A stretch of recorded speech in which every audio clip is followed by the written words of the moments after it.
Good afternoon everyone.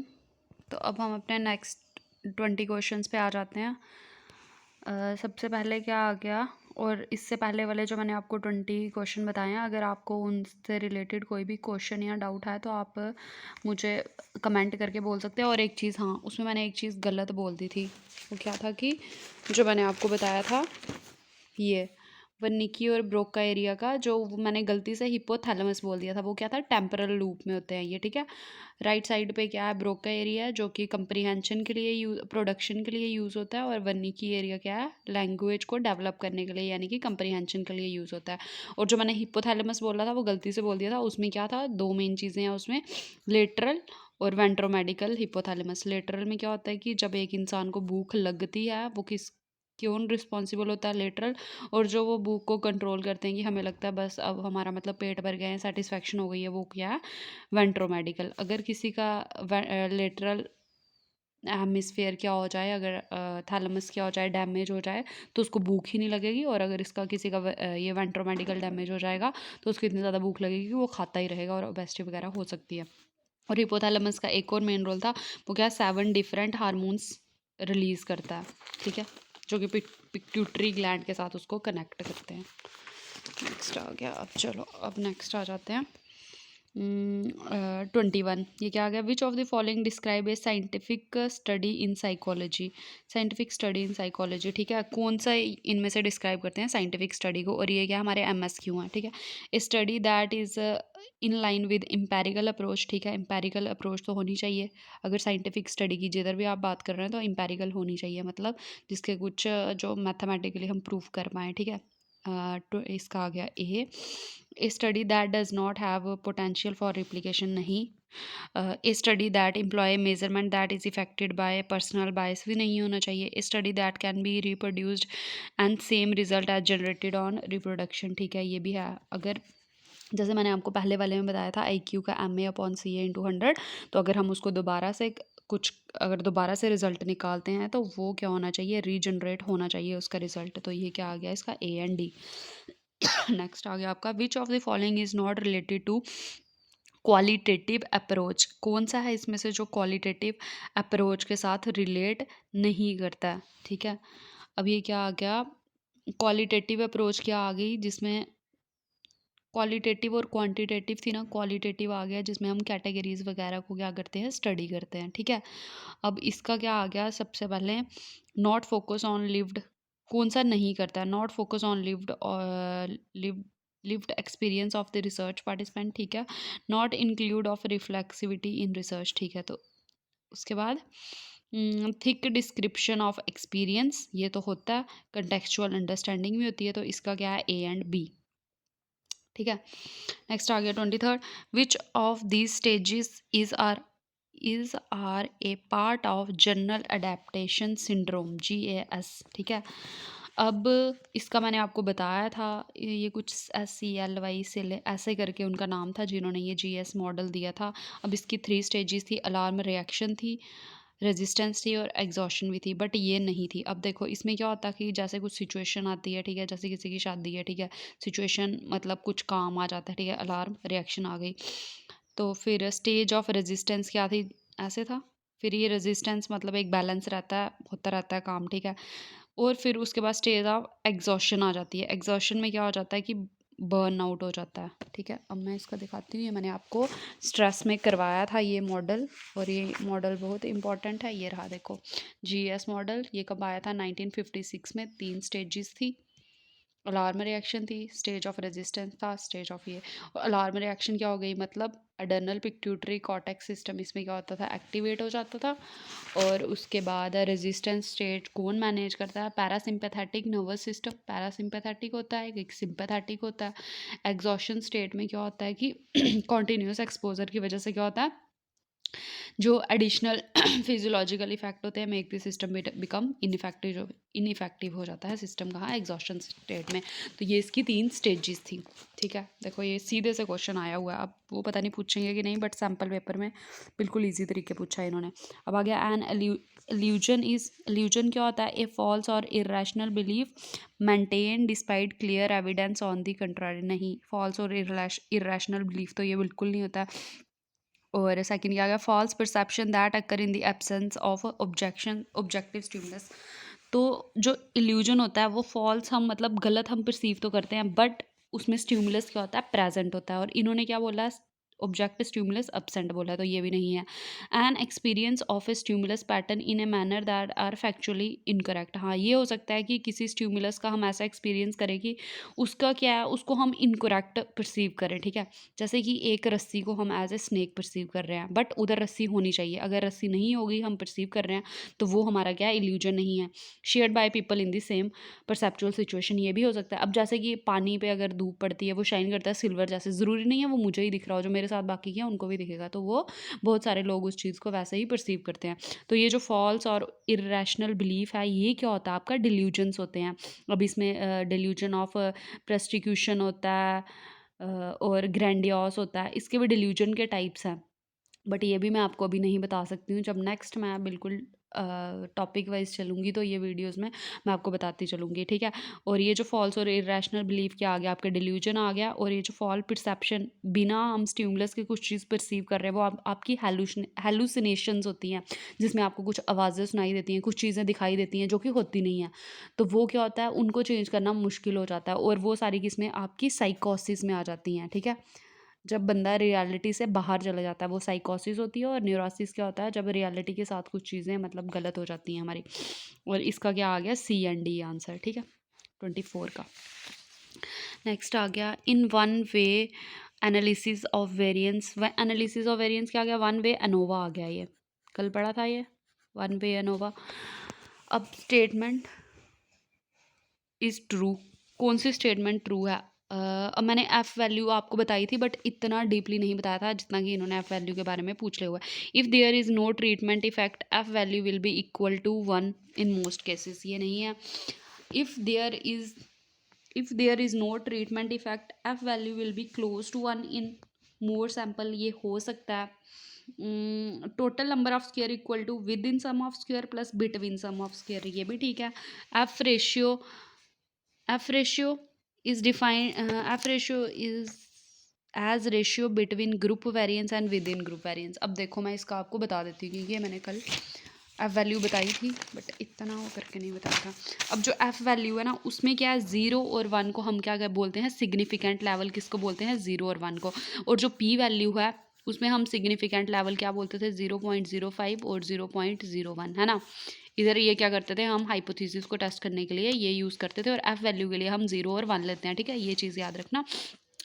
Test the overall significance in regression model. जो F value है वो क्या करती है, सिग्निफिकेंस वैल्यू को किस में चेक करती है, रिग्रेशन में, ठीक है। और एफ वैल्यू का फॉर्मूला क्या है, बिटवीन ग्रुप वेरिएंस और विद इन ग्रुप, मतलब दो ग्रुप्स के बीच में और जो ग्रुप के अंदर भी, ठीक है।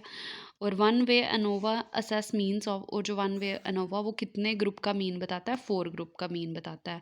और जो टी टेस्ट था, देखो मैं इधर भी कंपेयर करके बता रही हूँ, ये कितने में बताता था, 2 ग्रुप का मीन बताता था, और 4 ग्रुप का कौन बताता है, वन वे अनोवा, ठीक है। तो अब इधर क्या आ गया, इसका ये तो है ही है ना।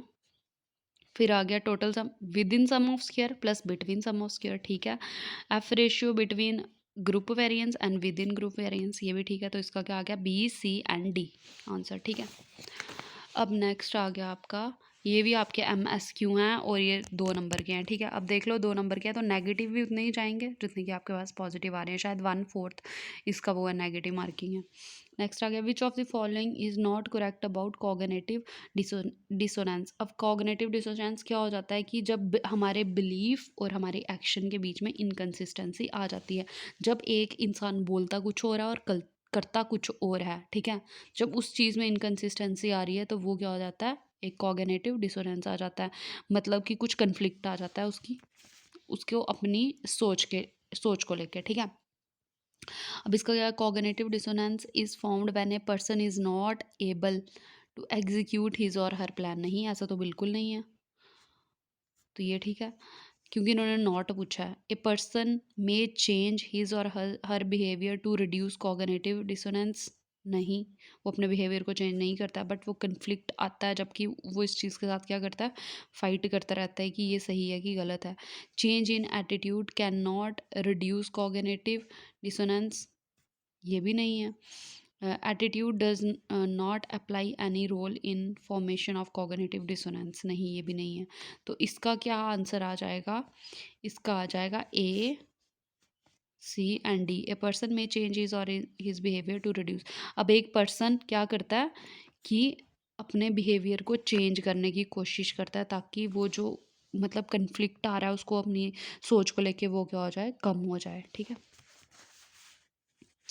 अब जैसे मैं आपको एग्जांपल दे देती हूँ इधर। अगर कुछ लोग क्या सिगरेट पीते हैं, ठीक है, बट उनको पता है कि सिगरेट क्या है, डैमेज करता है हमारे लंग्स वगैरह को और ये हमारे लिए हार्मफुल है, बट फिर वो क्या करेगा, एक एक्सक्यूज़ देगा खुद को।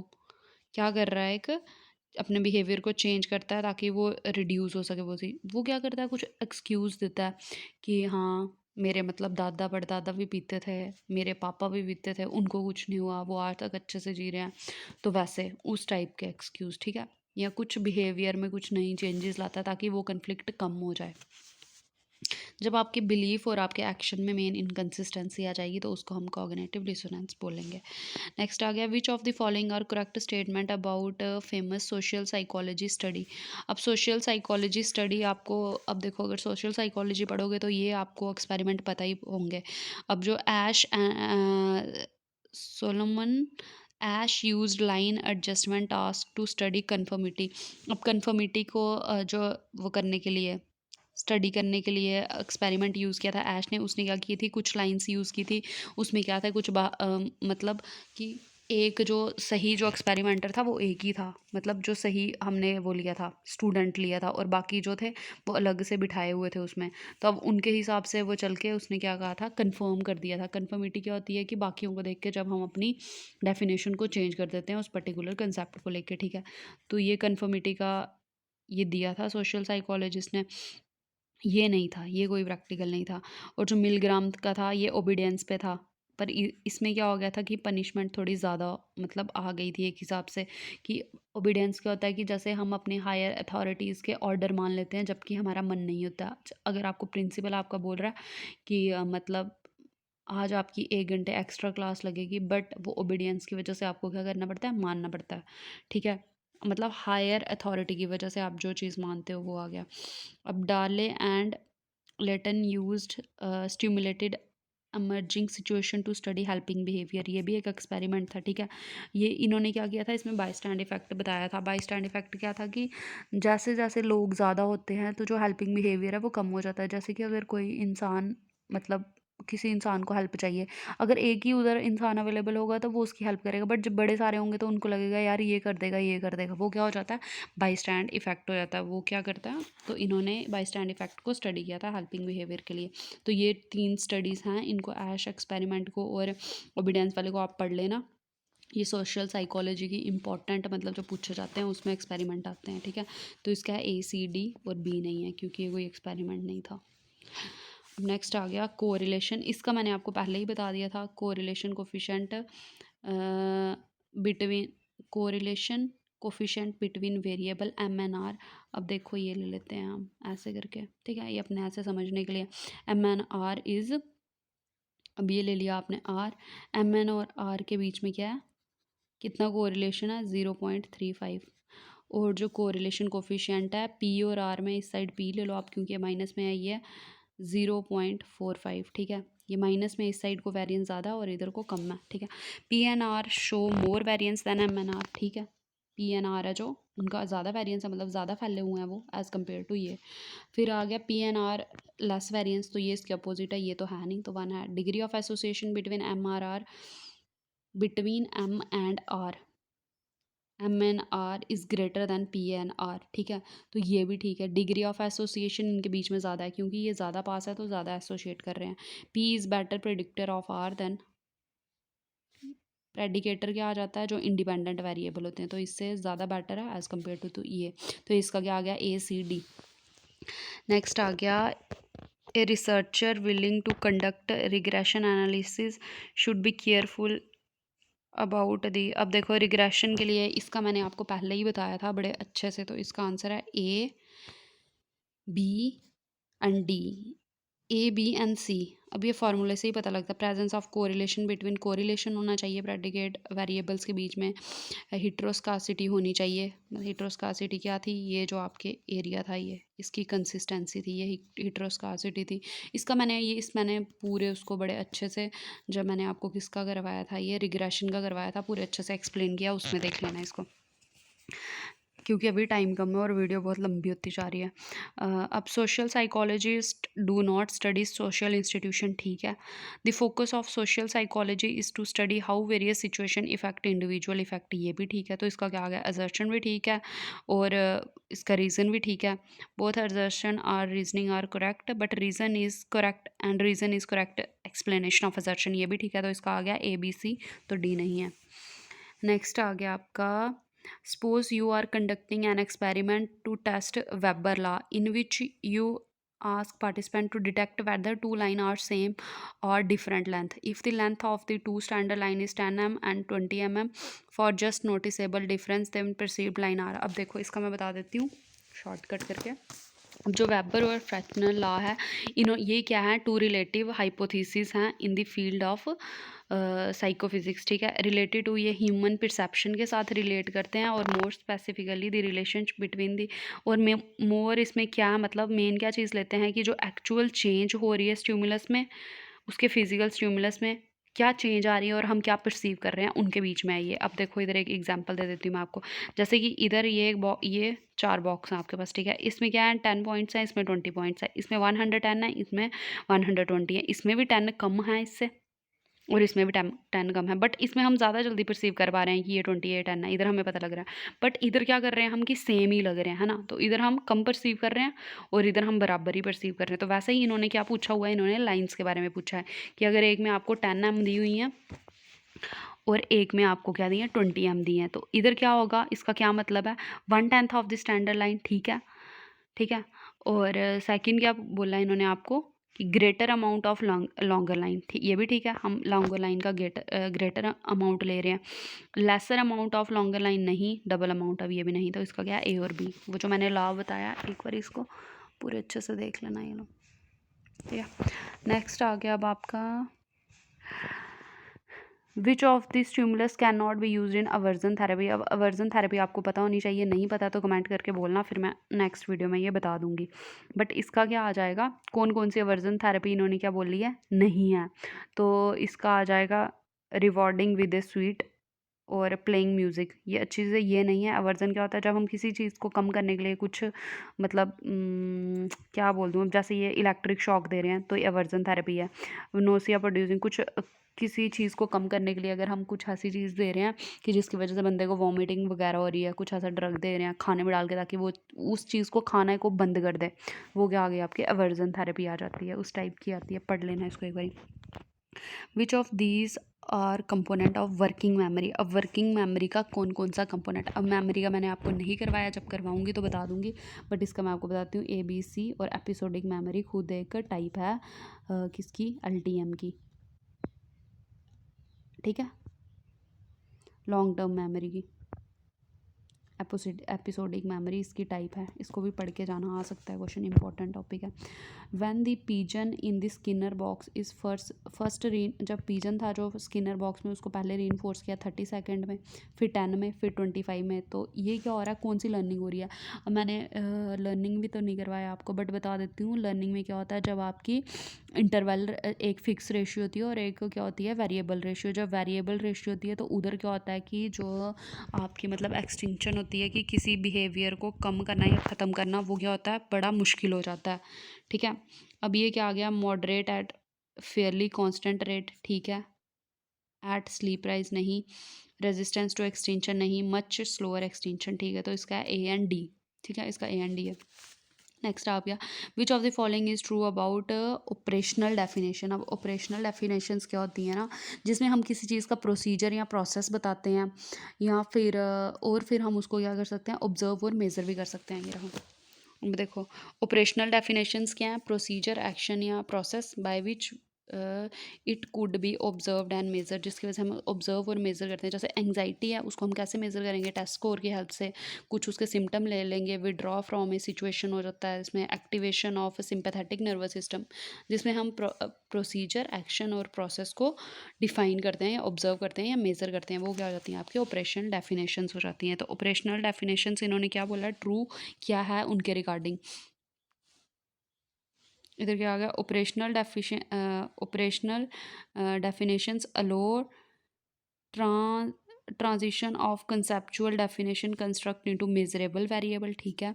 Operational definition are important since different research can communicate using the same definition of construct in research setting. ये भी ठीक है। Operational defining the operationally define the concept that are never limited the understanding of complex concept to the measurement technique use. नहीं, operational definition never consist of instrumental for measurement. नहीं, तो इसका क्या आ गया? A and B. और ये रहा आपका ऑपरेशनल डेफिनेशन। एक बार इसको देख लेना खुद से। नेक्स्ट आ गया आपका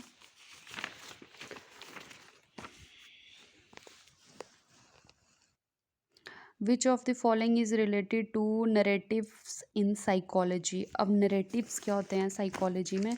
नरेटिव्स इन साइकोलॉजी क्या हो गए? जो कि क्या होते हैं? कंसर्न विद, किया इसका भी एक छोटा सा टॉपिक बनाया। Concerned with storied nature of human conducted, that is how human being deal with experience by observing stories and listening to the stories of other। ठीक है, ये क्या हो जाते हैं? नरेटिव साइकोलॉजी हो जाती है आपकी। तो इसके हिसाब से क्या आ जाएगा नरेटिव साइकोलॉजी का? इसका है narrative can be understood as an organised interpretation of event. ठीक है। और narrative do not bring order and meaning to experience. इसका ए एंड सी है। और सॉरी, हाँ, इसका ए एंड सी है, ये और ये। ठीक है, बाकी आप इसको देख लेना क्योंकि ये थ्योरी वाइज ही है। विच of the following represents Bartlett work. अब ठीक है, इसका मैं आपको बता देती हूँ क्योंकि ये जब मैंने अपने अपने मतलब टाइम पढ़ा था, अपने टाइम क्या अभी तो पढ़ा था लास्ट ईयर, तो तब मैंने इसका स्पेशल एक अलग से पैराग्राफ बनाया था कि जो भी आपको इम्पोर्टेंट नाम मिल जाते हैं, जैसे हरमन एबिंगोस का मिलता है लर्निंग के रिलेटेड, तो उन्होंने जो जो काम किए हैं वो आप लिख सकते हैं एक जगह। ठीक है। अब ये फ्रेडरिक बार्टलेट थे। अब देखो, ये इंपॉर्टेंट नाम था, बड़ी जगह यूज़ हुआ था, तो मैंने इनकी सारी, इन्होंने क्या क्या किया था मैंने एक ही जगह कर दिया था। तो अगर आप ऐसे करके पढ़ेंगे तो आपको ईजी रहेगा। अब ये देखो, मैंने स्पेशल इसके लिए नहीं पढ़ा है, ये मैंने पहले पढ़ा था बट इधर काम आ गया। अब ये क्या थे? फर्स्ट प्रोफेसर थे एक्सपेरिमेंटल साइकोलॉजी के at the university of Cambridge. ठीक है, पहले एक्सपेरिमेंटल साइकोलॉजी के प्रोफेसर थे। Forerunner of cognitive psychology as well as cultural psychology. Known for memory schema के लिए इनको जाना जाता था। और इनकी बुक थी, ये बड़ी हिट बुक है, रिमेंबरिंग, 1932 में ये आई थी। A study in the experimental and social psychology पे थी ये book. memory of stories and meaningful passages, memory of world knowledge, organization of past experience, psychology and primitive culture। ये इनके कुछ मतलब काम थे जो इन्होंने किए थे, जिनके लिए इनको मतलब माना जाता है कि आपको ये सब इनमें से कुछ भी देख के मैच द फॉलोइंग भी पूछ सकते हैं। ठीक है, तो जब पढ़ते हो तो एक नाम को लेके इस तरीके का पढ़ा करो। ठीक है, कोई भी जैसे कुछ भी अगर आप एमसीक्यू करते हैं, जो भी चार उसके, मैं स्टार्टिंग से बोल रही हूँ, जो भी चार ऑप्शन दिए होते हैं, चार के चार को अच्छे से एनालाइज किया करो क्योंकि उसी तरीके आपका एग्ज़ाम क्लियर हो सकता है। ठीक है, अब देखो हमने इनका क्या क्या पढ़ लिया, तो अब इसका क्या आंसर है 37 का। अब ये क्या आ गया आपका? पहला क्या बोला इन्होंने? Memory function can be easily understood without taking into account the reconstructive process. नहीं, अब इन्होंने बुक भी दी थी रिमेंबरिंग पे। अब the human memory system involve formation of abstract cognitive structure, ये भी बोला है। Study of schema based on memory functioning, memory schema भी दिया था ना इन्होंने, तो ये तीन है और पहला नहीं है, इसका BCD। नेक्स्ट आ गया आपका according to Mischel cognitive affective personality theory the variable encoding effect. ये सारा, इसको अब आप देख लेना क्योंकि ये वीडियो बहुत लंबी हो रही है और फिर मैं इसको अपलोड नहीं कर पाऊँगी। इसका A एंड B। ठीक है, सॉरी मैं इसको एक्सप्लेन नहीं कर रही, बट अगर नेक्स्ट वीडियो में आप बोलोगे तो मैं कर दूंगी। Which of these behaviour can be interpreted as self handicapped. Self handicapped हम किसको बोलते हैं ना, क्रिएटिविटी में भी ये यूज़ होता है कि जो इंसान खुद से कुछ करना ही नहीं चाहता है। जैसे किसी का एग्ज़ाम है और वो फिर भी नहीं पढ़ रहा है, उसको पता है मेरा एग्ज़ाम है, फेल हो जाऊंगा, फिर भी कोई टेंशन नहीं है, उसको क्या बोलते हैं हम, सेल्फ हैंडीकैप्ड। ऐसे हैंडीकैप्ड नहीं होता, बट खुद से जो, अब देखो example, a student who has important exam tomorrow but spend the whole time in partying with friend. देखो ये मैंने अभी ऐसा ही एग्जाम्पल दिया आपको, तो ये है। उसके बाद a person who complete the assignment day before submission, नहीं उसने कंप्लीट कर दिया तो ये नहीं है। A person who explain his bad grades as I would be do better if, देखो अब ये भी वो बैड ग्रेड बोल रहा है कि मेरे कम नंबर आए, बट अगर मैं पढ़ता तो हो सकता था, उसको पता हो सकता था, पर वो फिर भी नहीं पढ़ा ना, तो ये क्या आ गया उसका, ये भी क्या है, सेल्फ हैंडीकैप्ड है। An employee who call in sick every time before an important presentation, तो ये भी क्या है, हैंडीकैप्ड ही है कि हर एक प्रेजेंटेशन के बाद वो पहले ही बीमार हो जाता है, तो इसका ACD। लास्ट आ गया, which of the following is an adjustment to psychoanalytic theory made by post Freudian. जो पोस्ट फ्रूडियंस थे या नियो साइको, ये नियो, इनको पोस्ट भी बोलते हैं, और ठीक है हाँ, तो ये कौन कौन से थे जो उन्होंने न्यू चीज़ें ऐड की थी। Greater emphasis on ego function like development of the self, greater role of social variable like family and culture, important role to learning, personality develop not restricted only to childhood. और अगर आपने साइकोडाइनमिक पढ़ी होगी तो आपको पता लग जाएगा इसका क्या है, ये भी है, ये भी है, ये भी है, बट लर्निंग की उन्होंने कोई बात नहीं की थी बेटी। ठीक है, तो ये थे आपके 40 क्वेश्चंस। अगर आपको इनमें कोई डाउट है आप मुझे कमेंट करके बोल सकते हो, और मैंने कुछ और भी बोलना था, अब मुझे याद नहीं आ रहा, बट ऑल द बेस्ट कल के एग्ज़ाम के लिए। और अगर कुछ चीज़ समझ नहीं आ रही है तो कमेंट करके बोल सकते हो। अब हम अपनी नेक्स्ट जो भी वीडियो या टॉपिक आएगा वो हम UGC नेट के रिलेटेड लेके आएंगे। तब तक के लिए थैंक यू। और अगर आपको ये वीडियो अच्छी लगी तो लाइक करें, चैनल को सब्सक्राइब करें, और हो सके तो वीडियो को शेयर भी कर दें।